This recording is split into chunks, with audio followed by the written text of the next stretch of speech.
السلام عليكم ورحمة الله وبركاته. اللهم صل وسلم وبارك على سيدنا محمد وعلى آله وصحبه وسلم. بصوا حبايب قلبي، النهارده احنا مش هنطبخ ومش هنعمل أكل، مش هنعمل وصفة ولا أي حاجة. النهارده بس أنا حبيت إن أنا أجيب لكم كده إيه، أفسحكم معايا. قلت إيه، نخرج كده مع بعض نتفسح. بصوا يا بنات، الكافيهات اللي هي تحت الكوبري دي جميلة جدا جدا جدا، والمكان جميل وراقي جدا. بجد حلو قوي. يعني انتوا لو حبيتوا مثلا تخرجوا، الكافيهات اللي هي في ميدان المحكمة حلوة قوي قوي. بصوا ده طبعا لا اعلان ولا بتاع، انا بس قلت افيدكم بالمكان. طبعا لو في ماتش النهارده، كان في ماتش كده وحبينا ان احنا نتفرج. بصوا المكان. عايزه اقول لكم المكان ده كان من شويه ما كانش فيه ترابيزه فاضيه، كان مليان بطريقه فوق الوصف. طبعا في كل حاجه، الخدمات كلها بتاعته متوفره. في مكان جوه للقعدات اللي جوه، اللي هو هناك في الوش ده. تمام، احنا كنا قاعدين جوه لان المكان ده هنا كده كان كومبليت، ما كانش فيه ولا خرم ابره فاضي. طبعا احنا خرجنا هنا كده بره بعد ما الماتش خلص. فعايزه اقول لكم المكان حلو وجميل والجو حلو قوي قوي قوي. تمام. طبعا في بالنسبه في كل حاجه. في الاكل موجود، يعني مثلا وقت غدا وقت عشاء. طبعا يعني هو الافضل وقت العشاء لان الجو بيبقى بالليل حلو، لكن بالنهار اكيد هيبقى شمس. فانا حبيت ان انا افيدكم كده، وقلت ان انا اعمل لكم فيديو قصير كده في السريع، بحيث ان انتم مثلا لو المكان كبير، مكان كبير جدا جدا. بصوا طبعا على الشارع في ميدان المحكمة نفسه، في ميدان المحكمة. لو انتوا حبيتوا مثلا ان انتوا تخرجوا بالليل تسهروا، طبعا السهرة فيه هنا لغاية الفجر براحتكم. طبعا بيشغلوا اغاني زي ما انتوا سامعين كده. ربنا يستر بس ما يجيليش عليه حاول طبع ونشر. طبعا في اكل، في قعدات حلوه قوي قوي، في قعدات جوه زي ما انا وريتكم كده.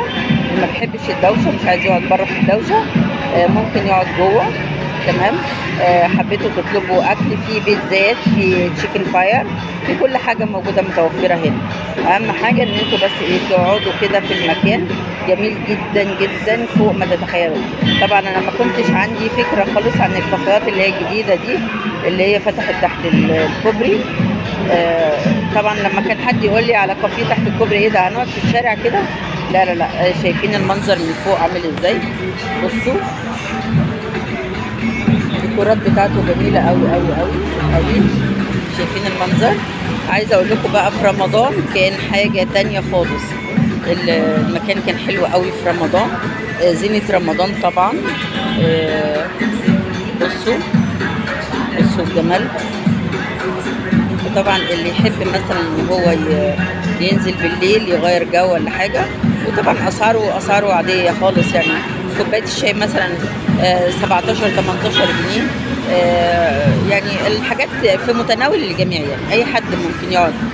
طبعا افضل من القهاوي اللي يعني دلوقتي بقوا مش شباب يلجأوا للاماكن اللي زي دي، احسن من القهاوي والكلام ده. مكان راقي ونضيف رغم ان هو تحت الكوبري، بس متقفل بقى، متقفل زي ما انتم شايفين. بصوا المنظر. شايفين؟ طبعا اهم حاجه والمراجيح طبعا اللي انتوا عارفينها دي اهو. ماشي اهو. شايفين؟ طبعا طلبات، اي طلب انتوا بتطلبوه، جميع انواع المشاريب موجوده. جربوا كده، يعني ممكن تنزلوا كده تاخدوا كده فكره. بصوا هي عامه الكافيهات دي بقت موجوده منتشره في كل حته. ده الكافيه ده في ميدان المحكمه نفسه. جربوا كده بنات وانزلوا، والله العظيم هتتبسطوا قوي. القعده جميله جدا جدا جدا. بصوا الساعه دلوقتي عدت 12 اهي واحنا قاعدين، وعايزه اقول لكم الناس لسه بتبدا تيجي. تمام، بعد ما الماتش خلص لسه بقى الناس بقى بتبدا تنزل تسهر، بيسهروا لغايه الفجر. تمام. يلا انا قلت بس كده اديكم فكره. انزلوا كده وجربوا، واللي يجي ويجرب يقول لي كده رايه في الكومنتات ايه، انا فكرتي صح عن المكان ولا لا. تمام. شايفين؟ بصوا طبعا الشاشه اللي هناك دي شاشه كبيره جدا. ساعه الماتش مش قادره اقول لكم بقى كانت عامله ازاي.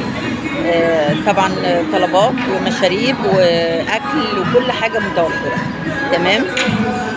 فيلا اللي هيعجبه بقى الفيديو بتاعي يقول لي رايه في الكومنتات، ولو وصلتوا معايا للحته دي ما تنساش تعملوا اللايك الجميل من ايديكم. تمام. وتشرفوني عندي في القناه، تنوروني. شكرا. السلام عليكم ورحمه الله وبركاته.